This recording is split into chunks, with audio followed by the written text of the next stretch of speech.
Kepada yang terhormat Saudara Insinyur Haji Joko Widodo, Assalamualaikum warahmatullahi wabarakatuh.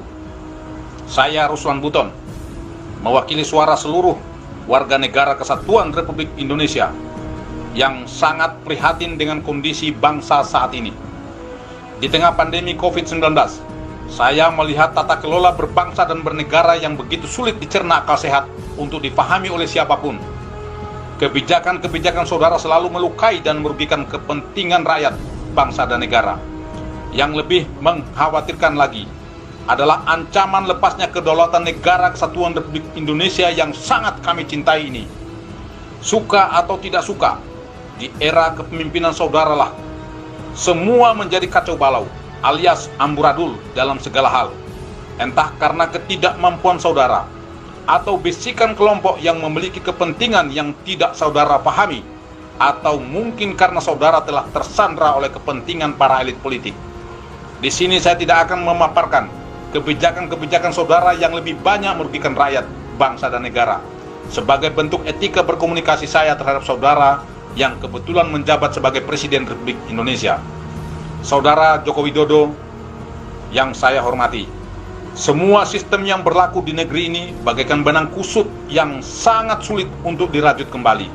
Oleh karenanya, dengan bahasa yang sangat sederhana ini, saya memohon dengan hormat agar saudara dengan tulus dan ikhlas secara sadar untuk mengundurkan diri dari jabatan saudara sebagai Presiden Republik Indonesia. Hal ini perlu dilakukan demi kepentingan bangsa untuk menyelamatkan negara Kesatuan Republik Indonesia sebelum kedaulatan negara benar-benar runtuh dan dikuasai asing, terutama Cina komunis. Saya tahu ini adalah pilihan sulit, namun merupakan pilihan terbaik. Saudara seorang negarawan yang pastinya ingin membangun negeri ini, namun harus jujur saya katakan bahwa saudara belum memiliki banyak kemampuan untuk membangun bangsa yang besar ini berdasarkan amanat Undang-Undang Dasar 1945.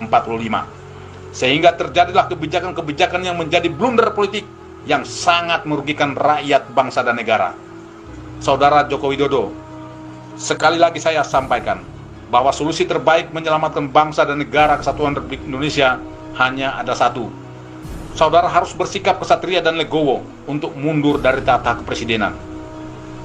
Namun bila tidak, bukan menjadi sebuah keniscayaan akan terjadinya gelombang gerakan revolusi rakyat dari seluruh elemen masyarakat, seluruh komponen bangsa, dari berbagai suku, agama, dan ras yang akan menjelma bagaikan tsunami dahsyat yang akan meluluh lantakan para pengkhianat bangsa.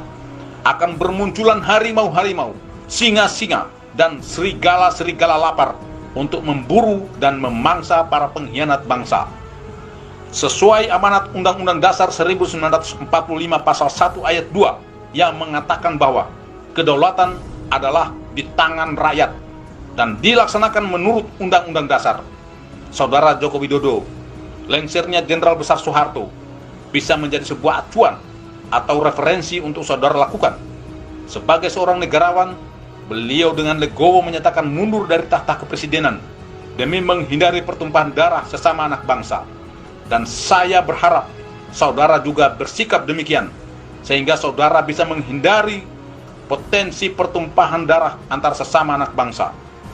Ketika Pertiwi memanggil, maka kami akan menjadi garda terdepan untuk menyelamatkan negara Kesatuan Republik Indonesia. Kendari, 18 Mei 2020. Ruslan Buton, Panglima Serdadu Ekstrimatra Nusantara. Saya sendiri membentuk organisasi Serdadu Ekstrimatra ini terpanggil, ini panggilan jiwa dan bentuk kecintaan saya terhadap bangsa dan negara. Di mana kita melihat sekarang semangat juang patriotisme yang dimiliki oleh warga negara Indonesia saat ini sudah sangat pudar. Bahkan saya bilang gila, termakan waktu. Kenapa saya menjadi prihatin? Maka itulah yang menyebabkan saya membangkitkan semangat juang dengan mengumpulkan para mantan-mantan prajurit untuk menjadi satu wadah. Yang pertama, tujuan daripada kita membentuk wadah ini adalah menyambung silaturahmi para mantan prajurit yang sudah dikeluarkan dari kedinasan, baik yang pensiun ataupun yang ex. Itu saya satukan hanya untuk menyatukan satu pemahaman yang sama, Kemudian yang kedua, di dalam silaturahim ini mereka juga diharapkan bisa memberikan informasi ataupun lowongan-lowongan pekerjaan sehingga yang tadinya tidak bekerja bisa bekerja dengan layak dan bisa membiayai anak istrinya dengan rezeki yang halal. Nah, kemudian yang ketiga, kalau mereka sudah terisi perutnya dan seperti yang tadi sudah disampaikan juga, tentunya kita mudah untuk membangkitkan semangat juang mereka untuk membela kebenaran dan keadilan. Karena kita ketahui bahwa negara kita saat ini sedang sakit. Kita prihatin semua. Sekarang kalau kita bisa bilang masyarakat Indonesia sekarang, masyarakat atau rakyat kita membiayai pemerintah. Itu yang terjadi sekarang. Bukan tanggung jawab pemerintah yang membiayai rakyatnya. Nah, ini menjadi satu keprihatinan. Ada apa? Sistem yang salah. Ini kita harus menjadi tanggung jawab bersama. Sehingga kami Saudara Ekstrim Matra hadir untuk menciptakan kesejahteraan bersama sesama anggota, juga ingin memberikan kontribusi yang terbaik untuk bangsa dan negara. Pak, terkait intoleransi dan radikalisme, sikap daripada Trimatra sendiri belum? Pada prinsipnya, politik kami tidak berpolitik, tetapi kami politiknya adalah politik negara, sama dengan doktrinnya Tentara Nasional Indonesia. Politik kami adalah politik negara. Apapun yang bersifat merongrong kedaulatan negara, maka kami bersama penegak kedaulatan negara, yaitu aparat TNI, kami ada di belakang. Tadi sudah saya sampaikan bahwa salah satu, bahkan mungkin kami satu-satunya komponen cadangan yang paling siap menghadapi perang kalau negara membutuhkan.